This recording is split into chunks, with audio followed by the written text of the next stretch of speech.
Não, é porque eu nunca parei para pensar sobre isso. Mas, no geral, eu gosto de pesquisar sobre a história do Brasil no geral, para até mesmo tentar entender o que está acontecendo hoje, né? Mas de momentos específicos assim, não sei.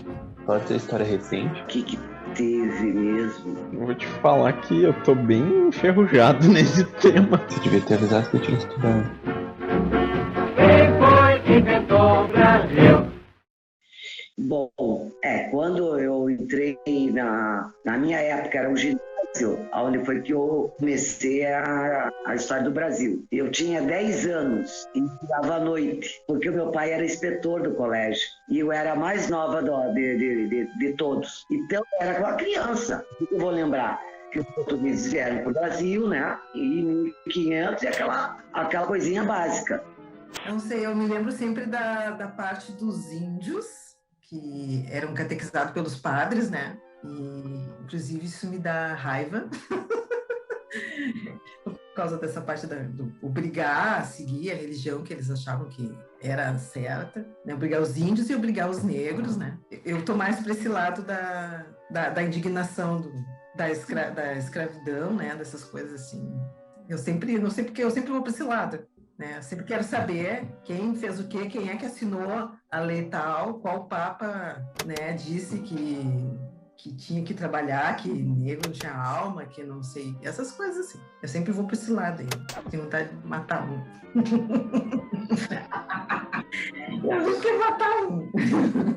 Eu me lembro, eu tava no eu tava no primeiro ano do segundo grau, no Irmão Pedro, no colégio aqui, né? E eu lembro que tinha um livro que até hoje eu procuro o livro que eu tenho vontade de ter, porque é o primeiro livro assim que eu li e eu consegui entender exatamente assim, sabe, o que aconteceu. Era uma linguagem mais simples, mais fácil de entender. E daí aquilo, aí eu li o livro, porque era na aula de geografia, na aula de história, eu não me lembro. Professora que é, porque era a mesma professora. E ali falava dos papas que assinaram os documentos lá dizendo que tinha que fazer aquilo ali mesmo. E eu nunca tinha lido nenhum livro que dissesse isso, foi a primeira vez que eu ouvi, né? E eu só me lembro desse livro, eu me lembro da capa até hoje, mas eu não consigo lembrar do autor, né? E eu me lembro que eu até comentei com a professora que cada vez que eu lia uma parte do livro eu começava a ficar indignada, né? E aí ela disse, são poucos alunos que me falam, né? Me dão um retorno sobre o livro, né? Que ficam indignados. E ela falou que eram poucos alunos, mas eu estava tão indignada que eu tinha que falar para ela. Porra, isso aí, ó. Como tudo na história, né? Ficam marcadas as coisas que a galera queria, mas escondia as várias mortes que tiveram. Mas tive acesso a algumas informações que eu não conhecia sobre a vida dos escravos em Minas Gerais. Aí eu lembro de um. Só que agora eu não consigo lembrar exatamente o termo. Como encher o bucho. Até encher o bucho. Eu acho que era isso, de até encher o bucho, que o bucho era um buraco na parede das minas que os escravos faziam para esconder o ouro que eles tentavam roubar. E daí vinha encher o bucho. Só que eu não lembro se era encher o bucho ou se era outro termo. Mas enfim, os escravos, eles tentavam roubar o ouro. Tipo, eles pegavam uma pepita grande e a menor pepita que tinha a cada dia, eles tentavam escondê-la. Aí eles escondiam quando eles tiravam o dente, aí eles botavam no meio dos dentes que não tinha dente pra tentar esconder. Mas aí os malucos lá começaram a ver que a revistar, né? Aí abria a boca e via lá. Daí escondiam no orifício anal também. Só que aí começaram a esconder dentro do cabelo, que foi onde mais funcionou. Que aí eles faziam tranças e escondiam no meio das tranças algumas pedrinhas. Mas eu lembro que tinha era tipo um corredor na saída da mina que os escravos tinham que passar pelados pra ver se não tinha nada preso ou amarrado a eles e tal. E aí eles levavam até o quinto, que é onde eles pesavam quanto ouro cada um tirou na época. Que, se eu não me engano, daí vem o quinto dos infernos. Eu tenho quase certeza disso. E, se eu não me engano, ali, se não tivesse sido lucrativo, eles iam receber suas punições lá. E daí vinha a parte do quinto dos infernos.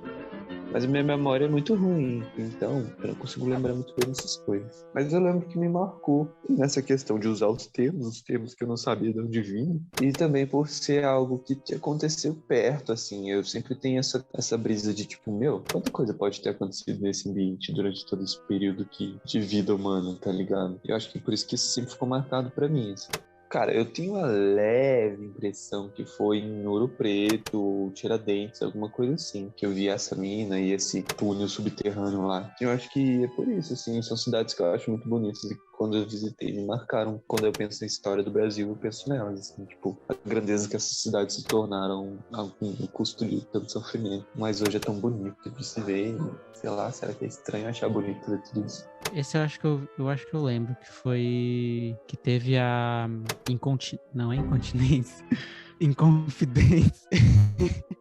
Inconfidência Mineira, que a coroa de Portugal cobrava impostos do ouro extraído de Minas, e aí isso gerou uma revolta pela parte da burguesia, e enfim, e aí tanto que envolveu o Tiradentes. Me lembro dos caras que sacanearam eles lá, que falam também, que eu não sei se é verdade ou não, que eles mandaram um documento lá para a rainha maluca lá assinar, e parece que, não sei se não botaram o nome dele, ou o único que ela não concedeu, não sei se é o perdão, foi o Tiradentes, mas me parece, pelo que eles estavam contando, parecia que foi uma coisa proposital, né? Que alguém eles tinham que matar, e aí parece que escolheram ele, né? E eu também já ouvi falar ele era o tal de Alferes, aquele, né? Que eu não sei, eu achava até que Alferes fazia parte do nome dele. Não, era o cara que ele tinha, que não podia usar barba, mas nos desenhos ele tá de barba. Tinha, né? Que tinha várias coisas que não, da história, dos desenhos, das fotos, que não bate com o que ele era, né? E aí é engraçado que tu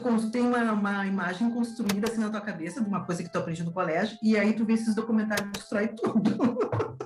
Você imagina que todo o dinheiro estava em Minas naquela época, né? Aí tu pensa naquele pessoal falando, né? Eles tinham uma língua muito mais cabocla. E o Rio de Janeiro também. A chegada da família real, ela impõe um negócio que é o seguinte: o povo pegou piolho, cara, rasparam o cabelo e o pessoal achou que era moda. E aí tem a coisa do sotaque, cara. Porque o sotaque do Rio de Janeiro, ele passa a ser esse sotaque mais próximo, né? Ou enfim, ele se constrói a partir de uma imitação da família real, né? E aí você pensa que isso está no Rio de Janeiro, né? Como um todo, historicamente, isso dá essa necessidade de imitar e transformar em outra coisa. Ok, a gente entende isso. Mas pensa que essa imitação, no sentido, isso é uma paródia, isso é um pastiche, aonde isso é paródia, onde isso é pastiche, aonde tem um elemento mesmo, onde a coisa vira, sabe? Eu não sei se conta, mas quando eu penso na história do Brasil, eu sempre me lembro do momento que a minha professora de história contava pra gente,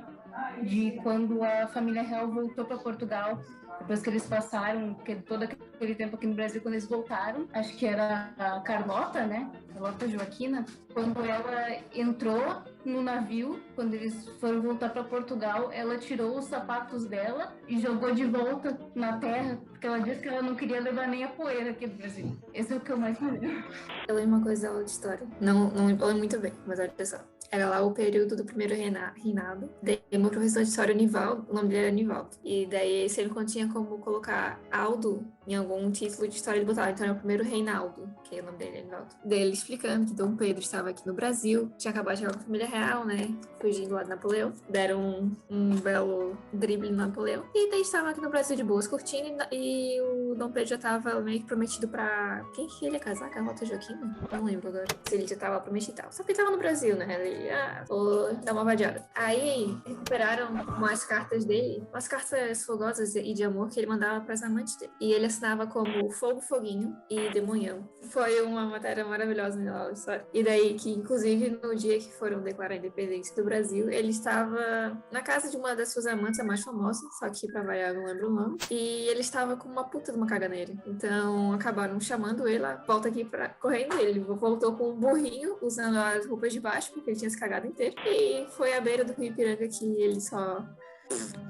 Tem uma coisa específica muito gravada na minha cabeça, que é a questão, lógico, né, da escravidão, obviamente. Só que tem um grupo de personagens que eu lembro, eu até estudei quando era mais novo, que eram os tigres.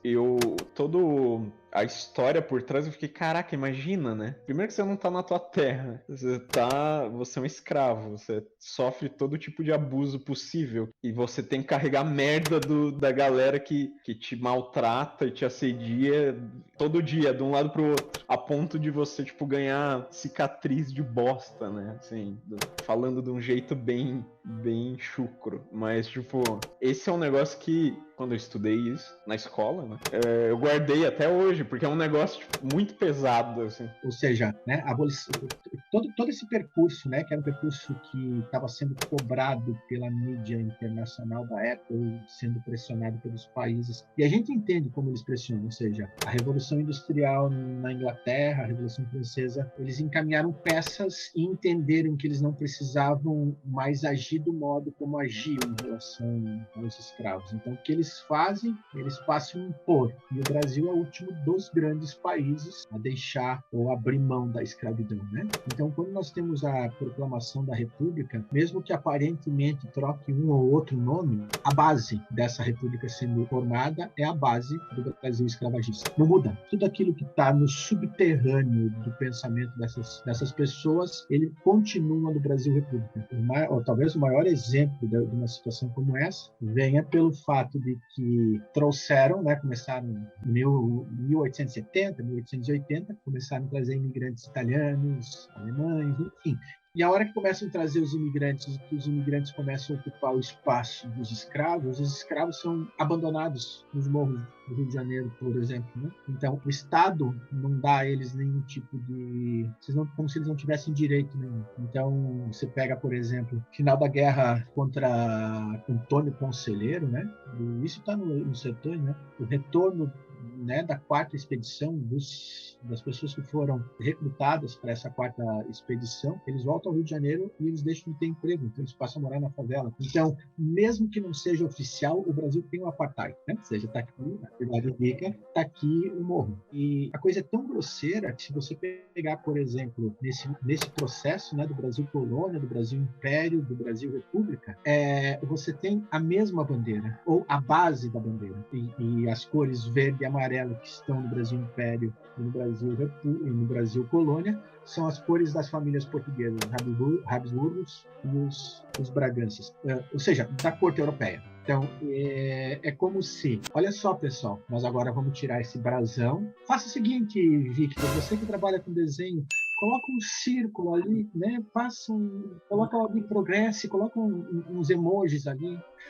Os emojis são o quê? Pareciam umas estrelinhas para representar os estados do Brasil, né? Eu chego a ficar pensando num maluco da época, seja o Marechal Deodoro da Fonseca, seja o Marechal Floriano. Quem é que deu a instrução para esse processo, né? E alguém do outro lado, assim, meio Monty Python, dizendo, mas isso não vai dar certo, né? Isso não tem como isso dar certo, ou seja, as pessoas elas vão perceber que isso aqui é a mesma coisa. Não, estamos falando dos brasileiros, né? Ou seja, é como se aquilo já fosse a primeira disso que se chama fake news, ou a quarta, quinta, décima fake news do Brasil, né? Porque essa passagem, ela é uma passagem tão grosseira que tu imagine o Marechal Deodoro da Fonseca dizendo, meio assim, baixando Nostradamus nele, ele dizendo, tenho tanta convicção que as pessoas vão aceitar essa bandeira como sendo delas, que daqui uns 70, 80 anos elas vão estar cantando Sou Brasileiro com muito orgulho, muito amor e segurando a bandeira. Tá entendendo? Cara, só perceba, por exemplo, isso é muito Monty Python.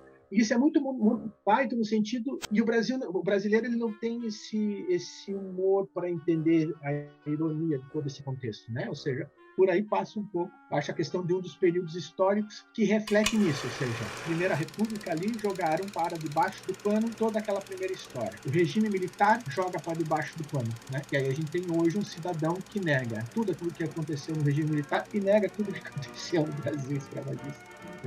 É porque continua se jogando para debaixo do pano.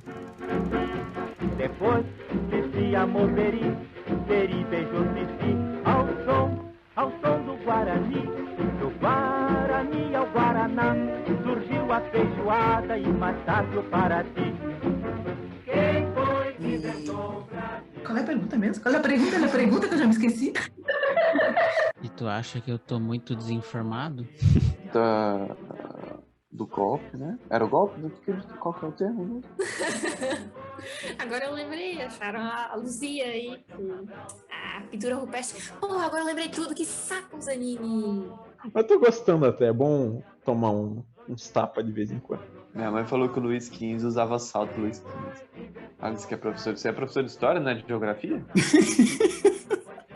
E aí eu olhei assim, eu disse, caraca, velho, o que essa capivara tá fazendo aqui, né, cara? Depois do carnaval,